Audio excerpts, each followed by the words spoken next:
Welcome to another episode of Deep Dive. Thank you so much for joining me again. Please go like and share on Spotify and YouTube. We're always looking to have more subscribers and people listening. Today's topic, I'm really excited to get into these things that we talked about previously in the last episode. And we're going to be talking about burnout and how to break through that, how to rewrite your routine and clarify growth. And I'm going to be talking about some things that I did specifically for myself. I brought to here today a couple books that are really great to read. I read these books once a year just to help me reframe what I'm thinking of when I'm getting burnt out from the work I'm looking to accomplish, whether it's in my personal life or professional life. Burnout happens in all ways and aspects. So, some of the topics that I'm excited to dig into, just give you all some context. And again, if you haven't liked or subscribed our YouTube channel and liked and subscribed on Spotify, please go follow us in those two places. But we're going to be talking about the burnout trap. So when we're thinking about burnout, what are some things that come to mind? Some of the things that come to mind are unlearning how to be a hustler in a sense of, is being busy equals success, or in when you're being lazy, does that mean you're doing something wrong? Whereas like there's a time to rest and there's a time to be busy, but the hustle culture has taught us that we should just be on the go, go, go all the time. So we're going to be talking about some of that. And then rewiring your routine. How can you start to change some of the habits that you're doing in your daily life and really evaluate what you're trying to see from your full potential life? Because there's really no actual destination. Life is a continuous journey. So as long as you're treating it as a continuous journey and being open-minded, then this is how you can really break out of those routines. And really breaking out a routine is taking this closed fist minded thought process and make sure you open your mind to the possibility that you need to make a change. So that's the easiest way to start, is really starting with your mindset. So if you got a closed fist mind right now and you're holding on to things that are keeping you from moving forward, you really want to evaluate, how can I really start to let things come and go and move in throughout my mind? Because what you have to remember is, again, life is not a destination. It's going to be a continued journey. So we're going to be talking a little bit more about that. And then we're going to be talking about mental health reset, like anything that you can do to really help reset your mind to help you mentally continue down your journey is what we're going to be describing. Practical tools on how to manage stress, time blocking, digital detox, just putting your phone down, no screen time, no social media, creating boundaries, that is going to be something hugely seen as we get into the future of technology and AI. What are the boundaries now that people will go to, and how will they, set them? And that's going to be something that's really interesting. And then we'll be talking about breakthrough and growth. I'll be sharing some stories about myself and some things that I've done currently, but also things I'm working on and things that I'm continuing to work on as myself. There's nobody in the world that's perfect. So if you are dealing with people who are in situations where, you can't really tell if they're trying to come off as though they have everything figured out, I'm happy to tell you that no one has everything figured out, because we can be here today and gone tomorrow. So the balance of nothing is guaranteed or promised is where you always want to start for yourself when it comes to your mental health. Is because nothing's guaranteed or promised, treat life as the journey as it is and work towards the things you want to see. So we're going to be talking about those different topics. So, I'm going to hop right into it. I'm excited to share with you all some of the books. The first book I'm going to be sharing with you all is called The Obstacle is the Way. This is a great book. It's literally the timeless art of turning trials into triumph. And this book has just really helped me really evaluate myself and evaluate things that I want to see out of my life. And, whenever I was thinking of different times as I was building businesses or also asking for advice on how to grow a business, or even in my career, I always assumed it was a person or a thing that was in my way from getting to my goal. So after reading that book, one of the examples in the book is when Ulysses S. Grant asked his soldiers to actually go in and trust him, because the obstacle in the way was to try and defeat the other side of the army that they were going to go into battle with. But the only way they could go through is straight. But they had a river, so in order to go up the river, they had to actually remove some of their rations, which is their food that they need to eat, along with other supplies. But they had their guns and rifle, and it would take them 2 days to get up there, but it would allow them to flank the opposing army. So the balance of the obstacle of the way of trusting himself, trusting what he's doing, and having a group of people like other people's lives during that time in his hands to trust that this was going to work out, which it did. You can go read that story itself, but the obstacle in the way just shares a lot of good highlights like that in life where it doesn't have to be actually going to war, for example. That's a little extreme as far as an example of what I was thinking of. But if you're thinking of something else that's an obstacle in your way, just remember the obstacle truly is not the place, the person, or the thing. Yourself is the only obstacle in the way, where I can get in my own way before I get where I want to go or get the things I want to see out of my life or even help others get the things they want to see out of their life. Like we can all sometimes be that obstacle in the way. So just evaluating that and giving you another perspective on it, that book is really great. The second book is Ego is the Enemy. So this is a great book where if you are in the professional world, which all of us are in some capacity, whether we're serving, it's a service or a solution or a software, whatever it is you're selling, this is a great book to read. This book really does a great job, and it's by Ryan Holiday. Both of the books are. This book really helps you separate your ego and your pride from what's important, vice versa, what needs to happen. Now, when you're thinking about ego, of course, it's okay to have an ego. It's okay to have pride about what you're happy or want out of yourself and be proud of the things you achieved and accomplished. But the balance of when to have ego and when to have too much pride is sometimes miscalculated. A good example of it is people don't know how to really read the room. So because of that, what can happen is our egos can sometimes misplace the opportunities that are standing right in front of us. So if you go into a room and there's a room of people you don't really know, but you're leading with, like, you might be the smartest in the room. That's where we're using an example of ego, where it's like, okay, instead of assuming you're the smartest in the room or you go in the room to be the smartest in the room, it's better to understand what people are level of smarts in that room by talking to them, getting to know them. So then you can evaluate what you know and measure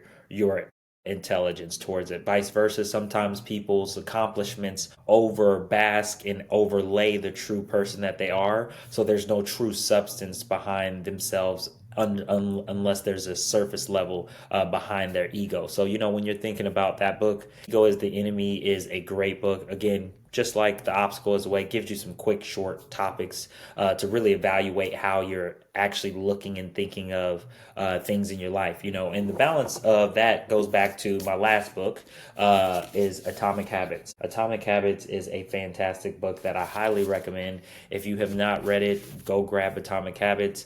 Atomic Habits, just to give some context, it helps you make the small changes to turn into big changes. And that's really a good way to describe it, and really teaches you how to manage your time. So time management is so important. And when we're thinking of time management, it really affects or doesn't affect, how you get what you want or don't get what you want. So when you're thinking of where I can go, how I can get there, a lot of it boils down to what task needs to be executed on. And really all life is just execution. When people say this is hard, it is hard. It's either a hard thing to execute on or it's an easy thing to execute on. But something as simple as a way to execute on things, Atomic Habits does a really great job of explaining wherever you're at in your life, whether you're just getting started or you've already been further in your life. It shares different ways that you can start to evaluate where you're spending your time and what you're spending your time on. And that's super important because as you start to think of where you want to go and how you get there, the balance of getting there starts with what you're doing. So Atomic Habits is a great book. So again, those are my 3 books that I recommend, and I'm again really excited to read those books again this year myself.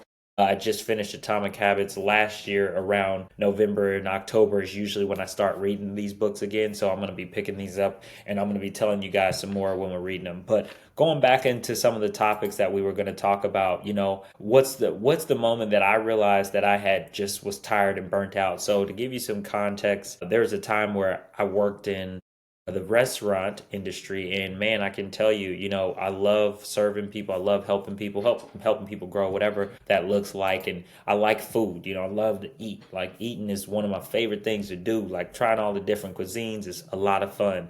But the balance of being like, man, I'm starting to get really burnt out of doing this. Is there a different opportunity for me to take? Is there different jobs or roles that I can move into? So as I was serving, bartending, and even being a manager, it's like, okay, where's the ladder for me to keep moving up, and how do I do that? And the balance in specifically for me, where I was at in my journey was I didn't really have a lot of lateral movement for myself in that industry. So that gave me the opportunity to go out and start to evaluate other roles and other things in other industries. And I could say my moment from burnout only came from really thinking that I wanted to go and try something different. And I share that to say, anytime that you feel like you're in a place where you can't go try something different, I always recommend to actually go take the time and look and see what the steps are to get to where you want to see to try something different. And I say that to say for me, the steps to try something different was to go and apply for different roles that I'd never had done before. And not doing these roles not only led for me to be able to get into a different occupation, but that occupation allowed me to then understand that, I can help other people do the same thing. And burnout comes from whether you've been a nurse or a teacher or a firefighter or a lawyer or whatever role you've played in any capacity in any industry, whether it's, childcare. If you're looking to pivot or you're looking to make changes, there's absolutely nothing wrong with that. And you as a person should not be made to feel like there's a reason why you can't want to pivot or change where you're at in your occupation or your career. And I share that sentiment because for me, I almost felt like I was letting myself down, letting other people down. But then at the end of the day, whenever it comes to the journey we talk about, right? The journey of being able to find the happiness you want and the happiness you seek in the one life we live, that's where I would say knowing when to pivot, looking to pivot, and making the change you want to see for your long term life is more important than what you're actually thinking of giving a company. Because no matter what anyone says, there are great companies out there, tons of great places around the world, and even in the United States to work. The balance is like, how loyal a company is to you isn't something that they owe you because it's just business. So the balance of being like, okay, when you go and pivot and you're like, man, I don't want to leave this company like this, but it's like, okay, hey, they understand it's just business. People are going to come and go all the time throughout this business. So if you're ever in a company or a business that's like, we're like family, can't believe you would leave me, I've been put under those same pressures, and whenever you're feeling those pressures, sometimes you're like, I'm going to stay in this position to help or appease others. Where I would tell you in this one life that you have to live, in this one time you get to do it, the journey is more important on what you're doing for yourself as an individual to help those around you. Because the better you learn to love yourself, the better you learn to be proud of yourself, the better you learn to help others see that you are trying for yourself, then that allows you to offer what you're doing for yourself to give to other people. And that balance is something that can be a little bit difficult at times to manage. But once you find your area of where you're managing it, it becomes super easy for you and others around you to understand, like I like to say, meet you in the middle. So, as we're talking about some of these other topics, one of the topics that I wanted to talk about is, how do you separate who you are from what you achieve? A lot of that starts from whenever you're playing sports as a kid. As an example, you go through middle school and high school and you've played sports and you've achieved a lot of accolades, and you've done a lot of things, and you've been able to really go through college and pretty much also take yourself to the level where you might even make it to the draft round. Now, how do you go in and separate your skills on the field from the actual skills maybe in the professional setting on the business side? And that's the balance of being able to look at and evaluate, how do you take your ego, like we said, is ego the enemy, and just making sure you always come in very humble and being hungry, right? The humble and hungry quote is a great example of how you make sure you're not separating someone's thoughts of how they might perceive you, because people are always watching, whether it's children or the next generation of people who are trying to be like you. So that importance of, okay, do we want people to not be able to understand how to separate achievements on and off the field differently from what's happening in real time in different ways? So that's a really good way to start to think of what you want to do. And then, one of the things that biggest routines that changed for me was actually blocking out my time throughout the week and months of when I'm going to work on things. So whether I'm working on my small business or working on things even at work or even just doing things with my family, never spending exactly every single waking minute doing it and splitting it out so that not only are things always getting done that's important to everybody, but it helped me make sure I have a way and an actual strategy for me specifically that helps me accomplish the things I want to see. And the daily routine is like a ripple effect. That's the other thing, is the biggest thing you can do for yourself once you start getting in this routine. And it takes about 21 days to create a habit. So whenever you're thinking about, oh, I'm going to make a change today, remember, it won't be till the 21st day after the first day that you made that change that you will actually see one actually come into fruition. Even when you're starting a workout routine, right? Or starting a new diet, or even just you move to a new state and you're living in a new city, there's going to be new routines that you're going to have to pick up. And you're going to just have to recognize how to, clarify what that looks like. But, the other thing we want to talk about was the practical tools and, setting up and managing mental health. So I want to jump into that topic because I think that one's a real huge topic right now in 2025, as all of us and everybody, is under their own version of stress, whether it be, from inflation, whether it be in your professional life, whether it be personal issues. We all have our own things that we're dealing with and things that we're going through. And some easy reset mental health practical ways to manage to that is, using the time blocking, digital detox, and, making sure you're taking walks. I highly recommend taking a 15-20 minute walk, even 30-minute walk. If you have a family or you have kids, take your wife and your family on the walk. Talk to them about how you're feeling, ask them how they're feeling. It really helps your morale, and it really helps you get a sense of where things are at for you. And it also helps build on how you're building your relationships, and how to actually manage through those things, because hey, every time you take a walk with your significant other, or even by yourself, or with your family, or with your children, you can start to evaluate over those different routines of what you want to see from those walks, while also maintaining a healthy habit by having walks, right? So you're thinking of, okay, wow, I'm getting my family active, I'm being active, so my mental, spiritual, and physical self is actually getting all of what it needs. And you're starting to think of the things that can really help you in those walks to get you more of what you need, right? Did I get the things I needed to get done? Do I have things I need to do that need to get done? What are the things I need to execute on? And then, when it comes to just taking time for intervention, therapy is a great way to go and actually receive the things you want to see out of your life, because sometimes what you will find, just using therapy as an example, is that you really need another voice or another way to describe things you don't always want to share with everybody, which is totally fine. So I highly always recommend doing the therapy and then coaching, and even a sabbatical. Whenever it comes to coaching, I always went and sought out people who knew more than me. And the reason I would do that is to ensure that if I even don't have the resources that I need to get what I want, I can go talk to people who know how to get to those resources, or can tell me, or even can show me, or even sometimes I've had people give me the resources I need to, because I came to find them. So the balance of what's important to you and what's not is really how to break out and through that. Whenever you're doing the breakthrough and growth part, that's something that I want to talk about. Turning down breakthrough and growth whenever you're like, okay, whenever I'm thinking of growth and breakthrough, it's a balance of defining what's enough and looks like for yourself. And enough means different things to everybody. So a great version or analogy to this is, what kind of rich life do I want to live, and what does that look like for you? Like, for some people in different parts of the United States and different parts of the world, their version of their rich life looks different than their version of the rich life that somebody else has. Define your goals of what you want and where you want to go, and then slowing down to actually accelerate the growth. So a lot of people think they are not where they should be, or they're not where they want to be. But I can tell you one thing: if you take the time in just 12 months and break it down in quarters, 4 quarters of 3 months each one of those 3 months, break down slowly what you want to see out of those 3 months. And in each 3 of those months, by the time you get to the 12th month or the 1 year, you will see how much growth, how much breakthrough, how much just not only growth, but really just understanding you have with yourself. And that's really the important part, is knowing yourself and becoming one with yourself.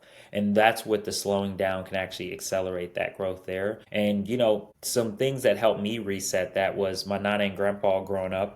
They were really, special people to me. And whenever I'm thinking of how to slow down, my nana and grandpa share with me the story of, during their time growing up, they were looking to purchase a second home. And it was pretty difficult to purchase a second home as if you're not looking to sell your current home. And during that time, the balance of like being African American and really not having the chance to have home ownership with even having the money to pay for it, it became very difficult for them to really see a true path to get to their second home. But the breakdown of what my grandfather and my nana share with me is that it's super important for you to know where you want to go and why. So that means having the steps that need to be taken care of. So whenever it was time for them to purchase their second home, all their ducks were in a row that would allow them to achieve that goal. So whenever you're thinking of an example of your life of where you want to go and how you want to get there, and even when you have adversity from, whether it's your skin color, whether it's an adversity around, whatever you're facing. Like my grandparents, a lot of it was dealing with that they were African American. They were trying to move in the suburbs. So that balance of having an opportunity of people actually letting them purchase a home, even having all their ducks in a row, really didn't seem possible. But, each month my nana and grandpa would take 3 months and pretty much every 3 months save the money they need, but then also follow up on the houses that they were looking at to ensure that they had the seriousness of where they wanted to live and why. And then God blessed them with the opportunity to move and get that second house. So I think just thinking about, a time when it's very hard, it's very difficult. Not only is it very hard and difficult, but it doesn't even seem like anyone else is doing it.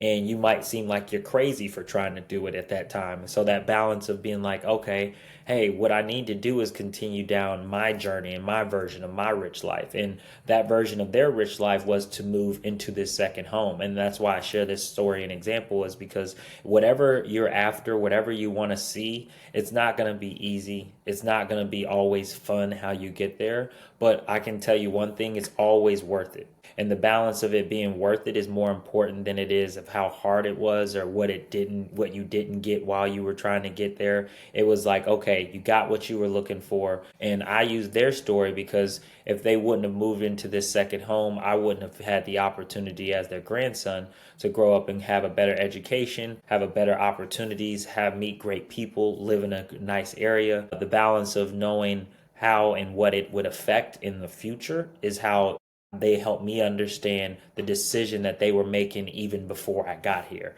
So that balance of things that actually have effect on people now and later also affect the decisions that other people's journeys and their rich life were on. And my grandparents are great people, and a good example of the rich life that they wanted was also still shaped around what they wanted while they were alive too, but they were also thinking of the future and their future journey of, hey, if we have grandchildren, what does their future look like and how do they kind of get a leg up? Because when you start from ground zero, it's a lot harder to get to level 50 or level 100. Vice versa, some people are born into it, and you can't help what you're born into. That's just a part of life. But the balance of making sure that you don't let that hold you back and keep you from getting where you need to go is super important. So they help me understand, really, you've got to put the nail in the ground and say, hey, I'm going to do this and I'm going to make it happen no matter what. Do whatever it takes, because it's more important to live your version of a rich life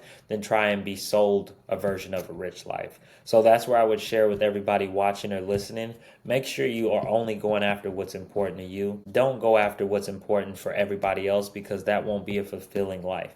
When you're fulfilled with what the life you're doing and the purpose you're driving, you will then have mental clarity around the things you want to see from the things that are around you. So really appreciate all the time that you all took to listen today. Again, please go listen on Spotify and YouTube. Please check out all the other episodes. We're going to be talking about more topics again. And like I said, I appreciate everybody joining. I'm going to be having a special guest on next time, and we're going to be talking about some different topics around how AI is changing things. But we're also just going to be talking about relationships and inspiration and how you can get through challenges. And, I would encourage listeners or anyone who is listening or going to check this out to really follow your heart and follow your dreams, and make sure you write them down. And always use the three rule. I always say write down three things you want to see in the next 3 months, and then write down the steps to take to get those three things done. And if you're doing that, then more times than often, things that you want to see out of your life are not only happening and getting done, but you're getting the best and the most out of the life you're living. So, again, thank you all so much for listening. I'm looking forward to the next episode. Deep Dive is coming to Spotify and Apple Podcasts soon, but please go download and watch us on YouTube.